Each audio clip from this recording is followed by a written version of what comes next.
በስልጤ ዞን ባሉ ሁሉም ወረዳዎች በሚገኙ ጤና ጣቢያዎች የእናቶችና ህጻናትን ሞት ለመቀነስ የሚያስችሉ ተግባራት እየተከናወኑ ነው። በተለይ እናቶች በጤና ተቋምና በሰለጠነ ባለሙያ የወሊድ አገልግሎት እንዲያገኙም እየተሰራ ይገኛል። በዞኑ የምዕራብ አዘርነት በርበሬ ወረዳ ቀደምት ነዋሪ የሆኑ እናቶች የጤና ተቋም በአካባቢያቸው ባልተዳረሰባቸውና እናቶች በባህላዊ መንገድ እቤት በሚወልዱባቸው ጊዜያት የነበረውን ችግር እንዲያስታውሳሉ። አሁን በኔ ላይ ችግር ደርሶብኛል። እኔ ያስወልድ ነበርኩ በኔ ጊዜ ማለት ነው።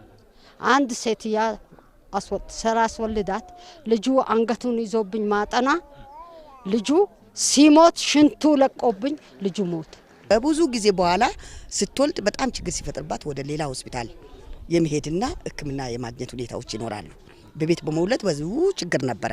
በአሁኑ ወቅት እናቶች በጤና ተቋምና በሰለጠነ ባለሙያ የወሊድ አገልግሎት ማግኘታቸው በእናትየውም ሆነ በህፃኑ ላይ ሊደርስ የሚችለውን አደጋ ማስቀረት ይቻለ እንደሆነ ይጠቁማሉ። በወረዳው ሞጎና ሌራ ጤና ጣቢያዎች የወሊድ አገልግሎት ያገኙ ሴቶች እንደሚሉት ከቅድመ ወሊድ ጀምሮ በጤና ጣቢያዎቹ ተገቢውን የህክምና አገልግሎትና እንክብካቤ አግኝተዋል። የጤና ተቋማት አገልግሎት በየወቅቱ መሻሻል ማሳየታቸው፣ የእናቶች ማቆያ መንደር በተገቢው መገንባታቸው የእናቶች በጤና ተቋም የመውለድ ልምድን እያሳደገው መምጣቱንም ገልጸዋል። ሌላ ጊዜ ብርዱን ፈርቶ ቤት ነበር የሚሸኙት። አሁን ግን ልክ ሚጥ ከያዛት 3 ሴንቲሜትር ሲክፋት ምንም በቃ ልክ ለወሊድ ብላ በመጣችበት ጊዜ እዚህ ነው የምትቆየው። አሁን በጣም አሁን ጤና ጣቢያ ይሻላል። እሱን ከወለድኩ በኋላ ያየሁት ማለት ነው። አሁንም እዚህ ካዩን በጣም እንክብካቤ ያለ የጤና ጣቢያ ማለት ነው። በስልጤ ዞን እናቶች በጤና ተቋምና በሰለጠነ ባለሙያ እንዲወልዱ ባከናወነው ተግባር ግንባር ቀደም የሆነው የምዕራብ አዘርነት በርበሬ ወረዳ ካሉት ቀበሌያት 7ቱ ቤት ውስጥ ከመውለድ ነጻ መውጣታቸውን የጤና ጽሕፈት ቤት ኃላፊው አቶ ሽክረቱ አባቢያ ጠቁመዋል። ተላላፊና ተላላፊ ያልሆኑ በሽታዎችን ከመከላከሉ ጎን ለጎን በወረዳው እናቶች በጤና ተቋም እንዲወልዱ የተሰራውን ስራም አብራርተዋል።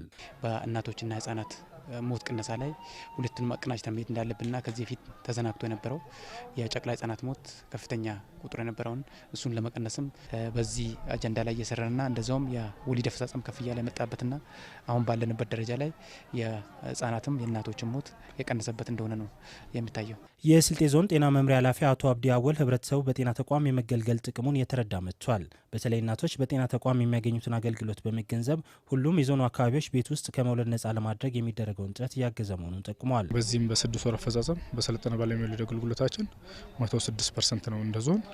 በዚህ ሂደት በሁሉም ወረዳዎች ሰራዊቱን በማንቀሳቀስ ለውጦች እየመጡ ያሉበት ሁኔታ ነው ያለው። ለዚህ ትልቁ አንዱ የበኩሉን አስተዋጽኦ እያበረከተ ያለው በጤና ልማት ሰራዊቱን በማሳተፍ እየገነባናቸው ያሉ በጤና ተቋማት ላይ እየገነባናቸው ያሉ የእናቶች ማቆያ ነው።